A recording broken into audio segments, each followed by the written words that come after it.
Creative কম্পিউটারের পক্ষ থেকে জানাই শুভেচ্ছা। প্রিয় শিক্ষার্থী, আজ আমি দেখাবো কিভাবে আপনি ফটোশপে রেক্টেঙ্গুলার মার্কিং টুলটি ব্যবহার করবেন। তো প্রিয় শিক্ষার্থী, মনে করি আপনি ফটোশপে এরকম একটি ছবি সচল করে রেখেছেন। তো আমাদের অনেক সময় প্রয়োজন হয় যে কোনো ডিজাইন করার ক্ষেত্রে একটি ছবি থেকে নির্দিষ্ট কোনো অংশ কেটে নিয়ে সেটা অন্য কোনো জায়গায় বসানোর প্রয়োজন হয়। তো এটা কিভাবে করতে হয়, মূলত এই জন্যই আজকের আমার এই টিউটোরিয়ালটি। তো চলুন শুরু করা যাক। প্রথমে আপনি যে কাজটি করবেন, আপনি যে ছবিটি থেকে নির্দিষ্ট কোনো অংশ কেটে নিয়ে কাটতে চান, সেই ছবিটি ফটোশপ উইন্ডোতে আমার মতো করে সচল করুন। এবার টুলবার, ফটোশপ উইন্ডোর যে টুলবার আছে সেই টুলবার থেকে আপনি এখানে যে টুলবার আছে সেই টুলবার থেকে আপনি এখানে রেক্টেঙ্গুলার মার্কিং টুল লেখা আছে, এটাতে ক্লিক করুন। ক্লিক করে লক্ষ্য করুন প্রিয় শিক্ষার্থী, এখানে আপনার মাউস পয়েন্টারটি প্লাস আকার ধারণ করছে। এবার আপনি যেখান থেকে সিলেকশন শুরু করতে চান, আপনার এই যে পুরো ছবিটা রয়েছে, আপনি যতটুকু চান ততটুকু সিলেক্ট করে নেবেন আগে। তো আমি মনে করি এখান থেকে আপনি শুরু করবেন। তো এখানে যে মাউস পয়েন্টারটি রয়েছে সেটি প্লাস আকার ধারণ করছে। এক্ষেত্রে আপনি যেখান থেকে শুরু করতে চান এখানে মাউস দিয়ে ক্লিক করবেন। ক্লিক করার পরে মাউসের বাম বাটন দিয়ে ক্লিক করবেন এবং ক্লিক করে চেপে ধরা অবস্থায় কোনাকুনিভাবে টানুন, কোনাকুনিভাবে আপনি টানুন। তো মনে করি অতটুক পর্যন্ত আপনি চান, ছবিটির অতটুক পর্যন্ত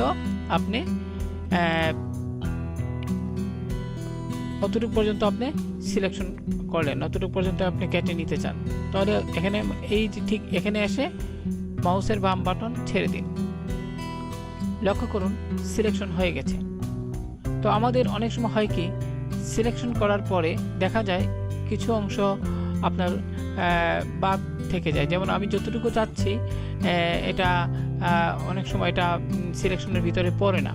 খেয়াল করুন এখানে চুলের একটু অংশ, যেমন এই যে মাথার যে অংশটুকু রয়েছে ছবির, মেয়েটির যে ছবির, এখানে চুলের অংশটুকু কিন্তু এখানে কিন্তু একটু বাইরে রয়ে গেছে। তো এমত অবস্থায় আপনি এটা হয়তো পুনরায় আবার নতুনভাবে সিলেকশন তৈরি করবেন। তো এটি পুনরায় নতুনভাবে সিলেকশন তৈরি করার কোনো প্রয়োজন নেই। খেয়াল করুন আপনি যখন মাউস পয়েন্টারটি সিলেকশন এরিয়ার বাইরে নেবেন তখন এটি প্লাস আকার ধারণ করে, কিন্তু সিলেকশন এরিয়ার ভিতরে যখন আপনি মাউস দিয়ে ক্লিক করবেন তখন কিন্তু মাউস পয়েন্টার, অর্থাৎ সিলেকশন এরিয়াতে যখন মাউস পয়েন্টার নেবেন তখন কিন্তু এটি দেখেন এটি তীর চিহ্নিত তীর আকার ধারণ করছে। তখন এখানে একবার ক্লিক করবেন, ক্লিক করে একটু উপর দিকে উঠিয়ে নিন, এইভাবে মাউস দিয়ে ড্র্যাগ করে একটু উপর দিকে নিন এবং যতটুকু প্রয়োজন আপনি অতটুকু নেবেন। নেওয়ার পরে এবার কিবোর্ড থেকে কন্ট্রোল সি চাপুন। আমি আবারও বলছি, কিবোর্ড থেকে প্রথমে কন্ট্রোল চেপে ধরুন, তারপর সি চাপুন, ফলে সিলেকশন অংশ কপি হয়ে যাবে। এবার প্রিয় শিক্ষার্থী, আমি আপনাদের বোঝার সুবিধার্থে আগে থেকে একটি ক্যানভাস এখানে তৈরি করে রেখেছি। তো এখানে আমার ছবিটি পেস্ট করতে হবে। আর পেস্ট করার জন্য কিবোর্ড থেকে কন্ট্রোল কি চেপে ধরে ভি চাপুন। লক্ষ্য করুন পেস্ট করার ফলে আপনার মূল ছবিতে যতটুকু সিলেকশন করা হয়েছিল ঠিক ততটুকু এখানে চলে আসছে। তো এইভাবে আপনি রেক্টেঙ্গুলার মার্কিং টুলটি ব্যবহার করে একটি ছবির নির্দিষ্ট কোনো অংশ সিলেক্ট করে সেটি কপি করে অন্য কোনো ডিজাইনে যেখানে আপনি চান সেখানে সেট করতে পারবেন।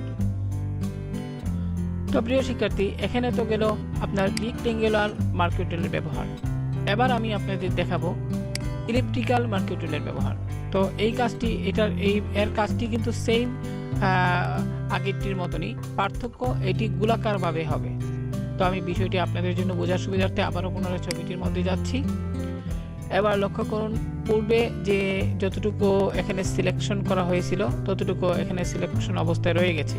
তো এটা বাতিল করার জন্য, এই সিলেকশনটি বাতিল করার জন্য কিবোর্ড থেকে আপনি কন্ট্রোল কি চেপে ধরে ডি চাপুন, ফলে সিলেকশন অংশ বাতিল হয়ে যাবে। এবার আপনি এখান থেকে ইলিপ্টিক্যাল মার্কিং টুলটি ক্লিক করুন। ইলিপ্টিক্যাল মার্কিং টুলটিতে যখন আপনি মাউস দিয়ে ক্লিক করবেন তখনও একইভাবে মাউস পয়েন্টারটি প্লাস আকার ধারণ করবে। তো আগের নিয়মেই আপনি যেখান থেকে শুরু করতে চান সেখানে মাউস দিয়ে ক্লিক করবেন। এখানে একটি কথা বলা প্রয়োজন, মনে করি আপনি এখান থেকে শুরু করবেন, তো এখানে ক্লিক করে মাউস দিয়ে যখন ড্রাগ করবেন কোনাকুনি, তখন কিন্তু এটি একেবারে ধরেন আপনি অতটুকু পর্যন্ত সিলেক্ট করেন, কিন্তু এটি কিন্তু ডিমাকৃতির মতো হয়েছে। কিন্তু আপনি যদি চান যে না এটি সম্পূর্ণ গোল হবে, সেক্ষেত্রে কিন্তু এটিও আপনি করতে পারবেন। তো সেক্ষেত্রে প্রথমে এই সিলেকশন অংশটি বাতিল করার জন্য কিবোর্ড থেকে কন্ট্রোল ডি চাপুন। আর যেহেতু আমরা চাচ্ছি সম্পূর্ণভাবে গোলাকারভাবে আপনার এটি সিলেকশন হতে, সেক্ষেত্রে প্রথমে আপনি মনে করি এখান থেকে শুরু করবেন। এখানে মাউসের বাম বাটন দিয়ে ক্লিক করুন। ক্লিক করার পর কিবোর্ড থেকে শিফট কি চেপে ধরুন। আমি আবারও বলছি, কিবোর্ড থেকে শিফট কি চেপে ধরে এবার কোনাকুনিভাবে টানুন। এবার মাউসের বাম বাটন চেপে ধরে কোনাকুনিভাবে, মনে করি অতটুকু পর্যন্ত রাখতে চান এখন, বা অতটুকু রাখতে চান, এখন ছেড়ে দিন। এখানে আগে মাউসের বাম বাটন ছেড়ে দিবেন, তারপর শিফট বাটন ছেড়ে দিবেন। এবার যদি মনে হয় এই সিলেকশনটি একটু উপরে, অর্থাৎ একটু উপরে নিতে চান, তাহলে এই সিলেকশন এরিয়ার ভিতরে মাউস দিয়ে ক্লিক করুন এবং একটু উপরের দিকে আপনি নিয়ে নিন। লক্ষ্য করুন এখানে সুন্দরভাবে সেট হয়েছে। তো এইভাবে সিলেকশন করার পর কিবোর্ড থেকে কন্ট্রোল সি চাপুন, তাহলে এই অংশটুকু কপি হবে এবং পুনরায় আপনি যে ক্যানভাসটিতে নিতে চান বা যেখানে নিতে চান সেখানে গিয়ে কন্ট্রোল ভি চাপুন, তাহলে এটি পেস্ট হয়ে যাবে। তো এইভাবে প্রিয় শিক্ষার্থী, আপনি রেক্টেঙ্গুলার মার্কিং টুল এবং ইলিপ্টিক্যাল মার্কিং টুল এই দুটির ব্যবহার আপনি করতে পারবেন। তো চলুন এই টুলটির আরেকটি ব্যবহার দেখি। তো এখানে খেয়াল করুন, আরেকটি ক্যানভাসে আমি একটি শেপ তৈরি করে রেখেছি। তো মনে করি এই শেপটিকে আপনি দুটি অংশে ভাগ করতে চান। তো এই কাজটি করার জন্য প্রথমে রেক্টেঙ্গেল, এখান থেকে টুলবার থেকে রেক্টেঙ্গুলার মার্কিং টুলটি সিলেক্ট করুন এবং আপনি যেহেতু দুইটা অংশে বিভক্ত করতে চান, তাহলে এইভাবে সিলেক্ট করুন, আমি যেভাবে করছি। সিলেক্ট করার পর কিবোর্ড থেকে ডিলিট কি চাপুন, কিন্তু খেয়াল করুন এখানে আমি ডিলিট কি চাপার ফলে কিন্তু এটি ডিলিট হওয়ার কথা, কিন্তু এখানে কিন্তু ডিলিট হয় নাই। ডিলিট যেহেতু হয় নাই, সেক্ষেত্রে কেন হয় নাই খেয়াল করুন, আমার এই যে শেপের যে লেয়ারটি আছে, এই যে লেয়ারটি, এটি কিন্তু রাস্টারাইজ নির্দেশনা দেওয়া হয় নাই। তো আমি এখানে এমত অবস্থা, আপনারও যদি এইভাবে সিলেকশন করার পর কিবোর্ড থেকে ডিলিট চাপার পর যদি এই নির্ধারিত অংশ ডিলিট না হয়, তাহলে আপনি এখানে যে লেয়ারটি আছে সেই শেপের লেয়ারটির উপর মাউসের রাইট বাটন চাপুন এবং রাস্টারাইজ লেয়ারে ক্লিক করুন। প্রিয় শিক্ষার্থী, এবার যদি আপনি কিবোর্ড থেকে ডিলিট কি চাপেন, তাহলে দেখুন এটি ডিলিট হয়ে গেছে। এইভাবে এখন আপনি কিবোর্ড থেকে যদি কন্ট্রোল ডি চাপেন, তাহলে ডি সিলেক্ট হয়ে যাবে। এইভাবে আপনি এই টুলটির ব্যবহার করতে পারবেন। তো আমাদের বিভিন্ন লোগো তৈরি করার ক্ষেত্রেও এই টুলটির ব্যবহার খুবই গুরুত্বপূর্ণ। তো প্রিয় শিক্ষার্থী, যদি টিউটোরিয়ালটি আপনাদের ভালো লাগে, তাহলে আমার চ্যানেলের সবগুলো ভিডিও দেখার আমন্ত্রণ রইল।